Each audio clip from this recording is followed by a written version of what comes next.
Hujambo na karibu kwa mara nyingine tena mtazamaji wa The World News katika kipindi hiki cha ulimwengu wa siasa. Naitwa Damu Hussein. Rais wa Marekani Donald Trump amesema hatoishambulia Iran kwa kutumia silaha za nyuklia. Hapo awali rais huyo wa Marekani alisema ataharibu kabisa ustaarabu wa Iran, wachambuzi wakisema kwamba ni silaha pekee za nyuklia zenye uwezo wa kuweza kuharibu kila kitu ndani ya Jamhuri ya Kiislamu ya Iran. Lakini wakati huu rais huyo wa Marekani mnamo Alhamisi siku ya jana alikataa kuishambulia Iran kwa silaha za nyuklia baada ya vitisho vyake vya hapo awali vya kuharibu kabisa ustaarabu wa Iran. Hapana, nisingeitumia, Trump aliwaambia waandishi wa habari katika ikulu ya White House, akimaanisha kwamba hangetumia silaha za nyuklia kwa ajili ya kuishambulia Iran.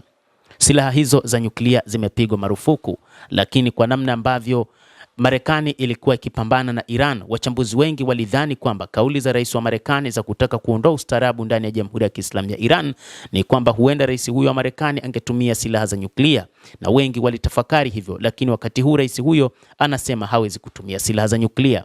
Kwa nini nitumie silaha ya nyuklia wakati kwa njia ya kawaida tumeiangamiza bila hiyo? Aliuliza rais huyo wa Marekani.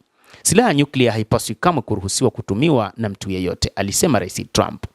Trump mnamo Aprili 7 alitoa tishio la mauaji ya halaiki kwa Iran kwamba ustaarabu wote utakufa usiku wa leo, hautarudishwa tena, lakini ndani ya masaa machache alikubali kusitishwa kwa mapigano ambayo ameyaongeza katika vita vilivyoanzishwa na Amerika na Israel.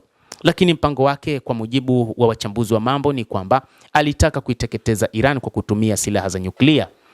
Makamu wa rais J.D. Vance wakati wa mzozo huo alionya kwamba Marekani iko tayari kuzidisha uharibifu dhidi ya Iran na silaha ambazo hazikutumiwa hapo awali, lakini ikulu ya White House ilikanusha kuwa alikuwa akitishia mashambulizi ya nyuklia. Vance katika mazungumzo yaliyofeli alisukuma Iran kwa makubaliano zaidi juu ya kazi yake ya nyuklia inayogombaniwa. Trump aliwaambia waandishi wa habari kwamba alikuwa akitafuta Iran isiyo na silaha za nyuklia ambayo itajaribu kulipua moja ya miji yetu au kulipua Mashariki ya Kati nzima. Iran inakanusha kuwa haina mpango wa kutafuta silaha za nyuklia wala haina silaha hizo za kinyuklia. Na shirika la Umoja wa Mataifa la kuratibu nyuklia linasema kuwa bomu la nyuklia halikuwa karibu kabla ya vita, kwa maana Iran haikuwa na silaha za nyuklia. Marekani ndio nchi pekee iliyotumia silaha za nyuklia katika mapigano na kuangamiza miji ya Japan ya Hiroshima na Nagasaki mwishoni mwa vita vya kidunia vya pili na kuua karibia watu wapatao 214,000. Israel inajulikana sana kuwa na silaha za nyuklia, lakini haitambuliwi hadharani na mataifa, na Umoja wa Mataifa haulitambui.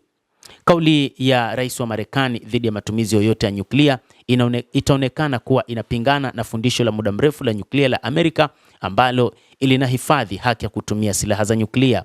Trump hapo awali alitoa wito wa kusitishwa kwa Marekani kusitisha majaribio ya nyuklia kujibu madai ya Marekani ya majaribio ya siri yaliyofanywa na China na Urusi.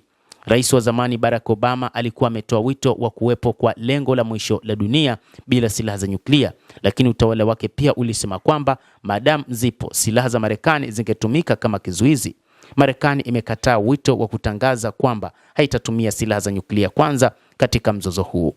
Mtazamaji, endelea kutufuatilia, lakini nikusihi usisahau kulike, usisahau kucomment, kadhalika kusubscribe channel yetu hii ili upate habari hizi kwa mapana kupitia The World News. Jina langu ni Adam Hussein. Endelea kuwa nasi wakati wote, endelea kutufuatilia uyafahamu mengi yanayojiri katika ulimwengu kupitia The World News.